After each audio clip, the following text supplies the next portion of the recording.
নমস্কার, awareness with দাসজিতে আপনাদেরকে স্বাগত জানাই। মোদি, যোগী, অমিত শাহ যেভাবে একদম ট্রায়াঙ্গুলার বেসিসে আক্রমণ শুরু করেছে, আর যেভাবে জন উচ্ছ্বাস, জনসমুদ্র, তিনজনাকারী উপচে পড়া ভিড়, সব থেকে বেশি তো মোদির উপচে পড়া ভিড়। প্রত্যেকটি মোদির জনসভাতে যেন পশ্চিমবঙ্গের সমস্ত হিন্দু সম্প্রদায়, প্রত্যেকটা মানুষ খুবই আপ্লুত এবং আগ্রহ সহকারে রোদ গরমকে উপেক্ষা করে সেখানে হাজির হচ্ছে। যোগীও কিন্তু কম যান না। যোগী বাঁকুড়া, মেদিনীপুর থেকে শুরু করে সমস্ত জায়গায়, যত জায়গায় উনি ভাষণ দিয়েছেন, সভা করেছেন, প্রত্যেকটি জায়গায় কিন্তু জনসমর্থন পেয়েছেন। এবং ওনার ওই উত্তরপ্রদেশের একটাই ভাষা, মাফিয়া রাজ বলুন আর যত দুষ্কৃতী সমাজবিরোধী, তাদেরকে বুলডোজার দিয়ে সোজা করতে হবে। উত্তরপ্রদেশ, সত্যি করেই উত্তরপ্রদেশ যেভাবে মাফিয়া রাজ আজ যুগ যুগ ধরে চলে আসছিল, সেই উত্তরপ্রদেশকে আমরা কোনোদিনই ভাবতে পারিনি যে এরকম একটা সুশাসন হবে, এরকম একটা মুখ্যমন্ত্রী পাবে উত্তরপ্রদেশ। যেভাবে ট্রিটমেন্ট করেছে এবং কোনো রকম কারো কথা না শুনে কন্টিনিউ কিন্তু উত্তরপ্রদেশকে ঠান্ডা করে দিয়েছে। আজ সেইভাবেই পশ্চিমবঙ্গে বুলডোজার নীতি বা বুলডোজার রাজ বা রাজনীতি কিন্তু দরকার আছে, সেটা যোগী নিজের ভাষাতে বুঝিয়ে দিয়েছেন। এবং দ্ব্যর্থহীন ভাষায় আর একটা কথা বলেছেন যে পশ্চিমবঙ্গে বাঙালি বাংলায় কথা বলবে, উর্দুতে বলবে না, এখানে উর্দু কালচার চলবে না। অনুপ্রবেশকারী যত আছে তাদেরকে শনাক্ত করে বাইরে নিক্ষেপ করা হবে, সেটা বিজেপির সংকল্পপত্রে বা ম্যানিফেস্টোতে অলরেডি আছে। ইন্ডাসে আমরা দেখেছি টিএমসির একজন নেতা শামশেদ, তিনি ওসিকে ধমকি দিচ্ছেন যে নির্বাচন কমিশন কদিন মাত্র আছে, তার ইশারাতে কাজ করলে হবে না, সারা বছর কিন্তু তোমাকে এখানে থাকতে হবে, বাকি আমরা শায়েস্তা করব কিভাবে সেটাই দেখে নেবে, পরবর্তীকালে তুমি চিন্তা করবে। টিএমসির যত ছোট বড় নেতা আছে তারা বাড়ি বাড়ি গিয়ে অনেক জায়গাতে থ্রেট দিচ্ছে, ধমকাচ্ছে।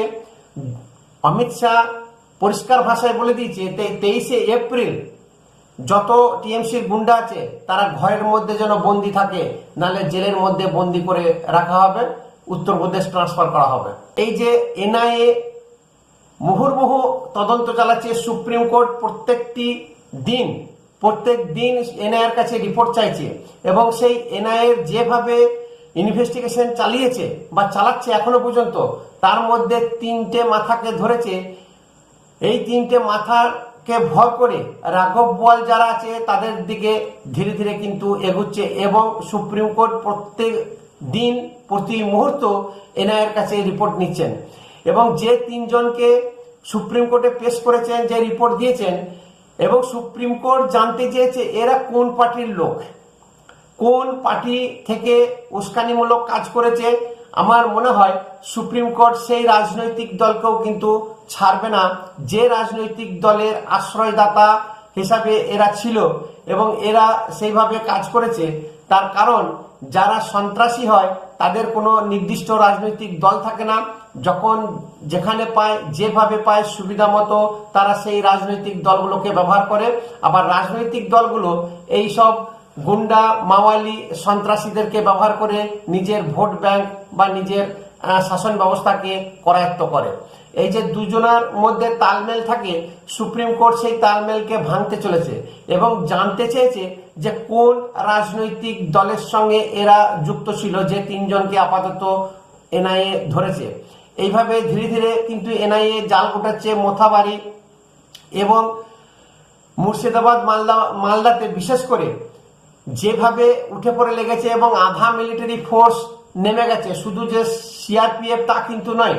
আপনারা চিন্তা করুন, জম্মু কাশ্মীরে যে সমস্ত বোম স্কোয়াড, যে সমস্ত বুলেট প্রুফ ভ্যান মিলিটারি ব্যবহার করে, সেই সমস্ত গাড়ি কিন্তু মুর্শিদাবাদ, মালদাতে এসে হাজির হয়ে গেছে। মানে গুলি করলেও সেখানে কিচ্ছু হবে না। এবার ওখানে যে কিভাবে প্রিপারেশন নিচ্ছে, রাষ্ট্রপতি শাসন না হয়েও মিলিটারি, আধা মিলিটারি যেভাবে নেমে পড়েছে, ভেতরে ভেতরে যেভাবে কাজ করছে, জ্ঞানেশ কুমার কিন্তু বুঝিয়ে দিচ্ছে, যার ফলে দিদিমণি কিন্তু ছটফটানি শুরু হয়ে গেছে। একদম কার্বলিক অ্যাসিড পড়লে যেরকম তিরবিড়িয়ে উঠে, ঠিক সেইভাবে দিদিমণি তিরবিড়িয়ে উঠেছে। আজকে অভিষেক ব্যানার্জি আগে হিন্দুদের নিয়ে সেরকম কিছু বলতো না, এখন বুঝতে পেরেছে যে হিন্দু ভোট অ্যাকুমুলেট হচ্ছে, জমা হয়ে গেছে, হিন্দু একত্রিত হয়ে গেছে। সেই হিন্দু ভোটকে ভাঙার জন্য বলছে এসআইআর নাকি সব থেকে বেশি হিন্দুদের নাম বাদ গেছে। এটা সম্পূর্ণ মিথ্যা কথা। সব থেকে বেশি নাম বাদ গেছে মুসলিমদের, এবং সব থেকে বেশি নাম বাদ পড়েছে মুর্শিদাবাদ, মালদাতে, এবং নদিয়ার যেটা দেখিয়েছে হিন্দুদের বহুলাংশ বাদ গেছে। হ্যাঁ, বাদ গেছে, কিন্তু সেগুলো বেশিরভাগই বাংলাদেশি ছিল। এবং উত্তর 24 পরগনা, দক্ষিণ 24 পরগনা, এগুলো কমন ব্যাপার, এগুলো তো বাদ যেতেই পারে। তাহলে সব থেকে বহুলাংশ এবং সব থেকে বেশি ভোটার বাদ গেছে মুর্শিদাবাদ জেলায়, এবং সেটা মুসলমান সম্প্রদায়। সারা পশ্চিমবঙ্গে মুসলিম সম্প্রদায়ের ভোট সব থেকে বেশি বাদ গেছে, ভোটারের নাম কিন্তু বাদ গেছে।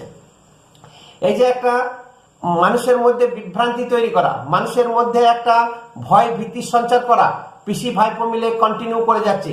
মোদি একটা সভায় ভাষণে বলেছেন যে মোদিকে আপনারা ভালোবাসেন তো, মোদিকে আপনারা চান তো, আপনারা প্রত্যেকেই কিন্তু মোদি, আমি একা না, আপনারা নিজেরাই মোদি হয়ে যান এবং নিজের নিজের বাড়িতে গিয়ে প্রচার করুন এবং নিজের প্রত্যেকটি জায়গাতে বলুন যে সমস্ত ক্যান্ডিডেট দাঁড়িয়েছে বা আপনারা প্রত্যেকেই নরেন্দ্র মোদি, আমি একা না। এই কথাগুলো বলেছেন। এবং শুধু তাই বলেননি, উনি বলেছেন যে পয়লা বৈশাখ আসছে, প্রত্যেকটি বাড়িতে গিয়ে, সবার বাড়িতে গিয়ে বলবেন যে মোদি শুভেচ্ছা বার্তা পাঠিয়েছে, মোদি সবাইকে ভালো থাকা, নতুন বছরের যে একটা শুভেচ্ছা বিনিময় পাঠিয়েছে, সেটা আপনারা কিন্তু বলবেন সবাইকে গিয়ে। এই কথাবার্তা শুনে দিদিমণি কিন্তু একদম রেগে তিলমিলিয়ে গেছে, খোঁচে লাল হয়ে গেছে। উনি সবাইকে বলছেন যে মোদি প্রধানমন্ত্রী ছেড়ে কি মুখ্যমন্ত্রী হবে? এখানে এসে রাজনীতি করছে, সব জায়গাতে উনি দাঁড়াচ্ছেন, তাহলে প্রধানমন্ত্রী থেকে পদত্যাগ করুন। আচ্ছা, মনে করুন তো, সেই 2011 সাল থেকে একদম 2021 সাল পর্যন্ত দিদিমণি কি বলতেন যে 294টা সিটে আমি দাঁড়িয়েছি, আমাকে দেখে ভোট দেবেন, কোনো ক্যান্ডিডেটের চিন্তা করবেন না কে কেমন বসে, সে গুন্ডা আছে, চোর ছেচর আছে, বদমাস আছে, চুরি করেছে, ডাকাতি করেছে, ওসব দেখবেন না, দেখবেন যে মমতা ব্যানার্জি দাঁড়িয়েছেন। তাহলে এই কথাগুলো উনি বলতেন। আর মোদি তো সেই কথা বলেননি যে সব কেন্দ্রে আমি দাঁড়িয়েছি। মোদি এই কথাটা বলেছে যে আপনারা মোদি, আপনারা নরেন্দ্র মোদি, আপনারা বাড়ি বাড়ি গিয়ে পয়লা বৈশাখের শুভেচ্ছা জানাবেন, বলবেন যে মোদি আপনাদেরকে শুভেচ্ছা এবং আন্তরিক ভালোবাসা জানিয়েছে। এই কথা উনি বলেছেন। এই কথা শুনে উনি রেগে লাল। এই নানান ধরনের একটা আশায় গল্প ফাঁদা, যেমন ধরুন মোদি বা বিজেপি যে সংকল্প পত্রে আছে, মহিলাদেরকে 3000 টাকা এবং বেকারদেরকে 3000 টাকা করে দেওয়া হবে, এবং মাতৃত্বকালীন এককালীন 21,000 করে টাকা দেওয়া হবে। এই যে সংকল্পপত্র এবং বিশাল রকমের উত্তরবঙ্গকে ঢেলে সাজানো, যা আজ পর্যন্ত 15 বছর এবং 50 বছর সব মিলিয়ে 34 বছর বামফ্রন্ট, 15 বছর টিএমসি উত্তরবঙ্গকে টোটালি একটা নেগলেক্ট করে রেখেছিল। উত্তরবঙ্গে কোনো রকমের উন্নয়ন হয়নি। 5,000 কোটি টাকা, 4,000 কোটি টাকা, 10,000 কোটি টাকা দিয়েছেন। সেখানে যে উত্তরবঙ্গ উন্নয়ন মন্ত্রী রবীন্দ্রনাথ ঘোষ ছিল, গৌতম দেব ছিল, তারা কি করেছে তার উত্তর কিন্তু সেই উত্তরবঙ্গের মানুষ জানতে চায়। সেই উত্তর কিন্তু দিতে হবে।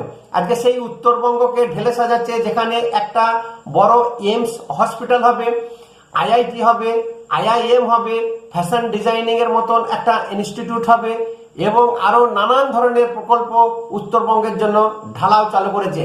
যে এইমস প্রিয়রঞ্জন দাস মুন্সি উত্তরবঙ্গের জন্য রায়গঞ্জে নিয়ে এসেছিলেন, সেই এইমসকে মমতা ব্যানার্জি তুলে নিয়ে এসে নদিয়ার কল্যাণীতে চালু করলেন। তা সমস্ত কিছু যদি দক্ষিণবঙ্গে হবে, তাহলে উত্তরবঙ্গের মানুষেরা কি করলো?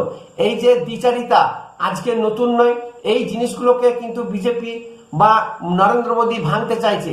তাছাড়া বিশেষ করে বর্ডার সংলগ্ন যত জলা জমি আছে বা সেইভাবে যে অনুপ্রবেশ ঘটানো এবং চোরা চালানকারী যত আছে, সেগুলোকে রোধ করার একটা সাইন্টিফিক্যালি ব্যবস্থা নিয়েছে।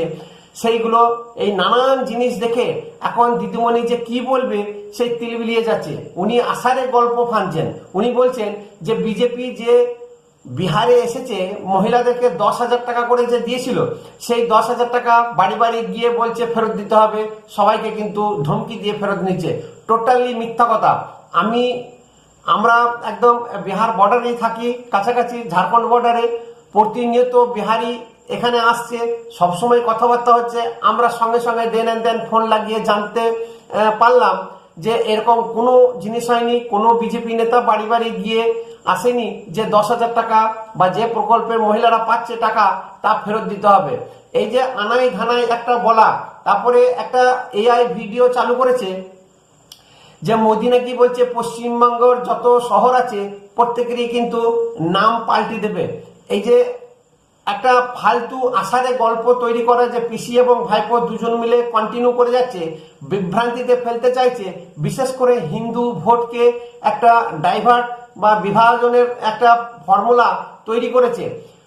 মুসলিম ভোটের যে বিভাজনের ফর্মুলা, হুমায়ুনকে স্টিং অপারেশন করে ফাঁসিয়ে, জানি না সে কতখানি মুসলমানরা বিভাজিত হবে, তৃণমূলের দিকে আদৌ আসবে কিনা। যে জিনিসটা করতে চাইছে সেটা কিন্তু হিন্দুর মধ্যেও করতে চাইছে, কিন্তু হিন্দুরা খুবই বুদ্ধিমান, মুসলমানদের মতন একমেয়েমি কাজ করে না। আজকে হিন্দুকে যতই বিভাজিত করার চেষ্টা করুক, হিন্দু কিন্তু রুখে দাঁড়িয়েছে পশ্চিমবঙ্গে। তারা কিন্তু এই বদলাটা নেবে বা নিতে চায়। নমস্কার। ভিডিও যদি ভালো লাগে অবশ্যই একটা শেয়ার করবেন, কমেন্ট অবশ্যই করবেন এবং সাবস্ক্রাইব করে চ্যানেলকে উৎসাহিত করবেন।